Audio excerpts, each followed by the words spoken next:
اس کا مذاکرہ کرنا شروع کیا تھا تکبیر تحریمہ سے، اور کل ہم سلام تک پہنچے تھے، تو گویا نماز کا مکمل مسنون طریقہ آپ حضرات کے سامنے بیان کر دیا گیا ہے۔ اللہ ہمیں سنت کے مطابق نمازیں پڑھنے کی توفیق عطا فرمائے۔ ابھی ہم نے نماز پڑھی ہے، یا کوئی بھی نماز پڑھتے ہیں با جماعت، تو شروع سے لے کے آخر تک، نماز کے شروع سے لے کے آخر تک 3 چیزیں ایسی ہیں جو نماز میں مسلسل رہتی ہیں، باقی چیزوں میں تغیر تبدل ہے۔ ایک، شروع سے لے کے آخر تک نماز کے اندر طہارت اور پاکی، یہ مسلسل رہے گی۔ اگر ایک لمحے کے لیے بھی درمیان میں ناپاکی آ گئی تو نماز ختم ہو جائے گی۔ تو ایک چیز جس نے شروع سے آخر تک مسلسل رہنا ہے پوری نماز میں، اس کا نام طہارت ہے، پاکی ہے۔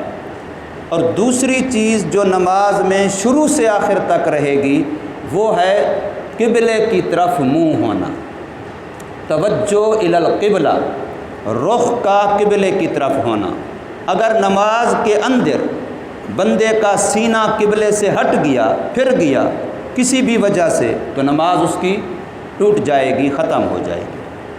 اور تیسری چیز جس نے شروع سے آخر تک نماز کے اندر مسلسل رہنا ہے وہ ہے اتباع امام، امام کی اقتداء۔ آپ تکبیر تحریمہ سے لے کے سلام پھیرنے تک کسی بھی جگہ میں امام کی مخالفت نہیں کر سکتے، امام کے ساتھ ساتھ اس کی اتباع میں آپ نے چلنا ہے۔ اب آپ ان چیزوں کو ذرا ذہن میں رکھ کے جو اگلی بات میں گوش گزار کرنا چاہتا ہوں وہ یہ کہ جیسے اس نماز کا ہمارا امام تھا، ایسے ہی مسلمان کی پوری زندگی نماز ہے اور عبادت ہے۔ اس کا امام ہے محمد الرسول اللہ صلی اللہ علیہ وسلم۔ جیسے ہماری ہر نماز کا ایک امام ہوتا ہے اور پوری نماز میں اس امام کی اتباع لازمی ہوتی ہے، تو میری اور آپ کی پوری زندگی ایک عبادت ہے، ایک نماز ہے، اور اس زندگی کی نماز کا امام ہے محمد الرسول اللہ صلی اللہ علیہ وسلم۔ میں اور آپ ماں کے پیٹ سے، اس مٹی کی قبر سے باہر آئے تھے، ہمیں غسل دیا گیا تھا اور غسل کے ساتھ اذان اور اقامت ہوئی تھی۔ جب بھی ہم پیدا ہوئے ہیں تو پہلا کام ہمیں پاک کیا گیا ہے اور اذان اور اقامت ہوئی ہے۔ پھر جس کے مقدر میں جتنی زندگی تھی، اب جس وقت جا رہا ہوگا، اب نماز ہوگی لیکن اذان و اقامت والی نہیں ہوگی۔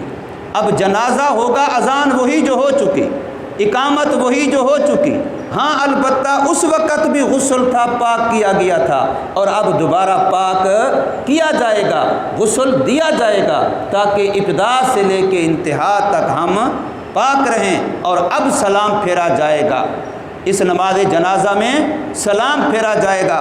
گویا ہماری زندگی کی نماز آج مکمل ہوئی ہے۔ زندگی مکمل ہو رہی ہے تو زندگی کی نماز ہی گویا مکمل ہو رہی ہے۔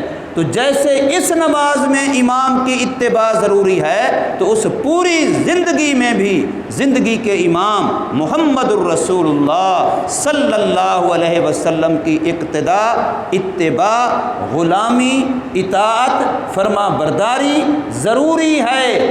زندگی کے کسی ایک موقع پر بھی میں اور آپ اگر اتباع سنت سے، حضور کی غلامی سے ہٹ گئے، تو جیسے امام کے پیچھے نماز میں امام کی اتباع سے ہٹیں گے تو نماز ٹوٹ جائے گی، تو وہاں بھی زندگی ساری کا لطف اور مزہ ٹوٹ جائے گا۔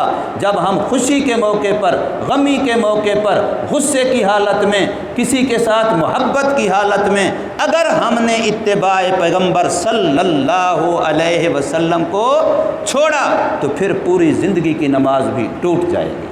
اس لیے میں اور آپ نے اس رمضان کی برکت سے یہ اپنے دل میں عہد کرنا ہے آج کہ ہم نے اپنی باقی ماندہ پوری زندگی حضور صلی اللہ علیہ وسلم کی امامت میں اور حضور صلی اللہ علیہ وسلم کو امام مانتے ہوئے ان کی اقتداء و اتباع میں ایک ایک چیز میں، چھوٹی ہو یا بڑی، پوری زندگی کے اجتماعی اور انفرادی، مالی جانی قولی فعلی، ہر معاملے میں، ہر نقل و حرکت میں آپ کی اتباع کرنی ہے۔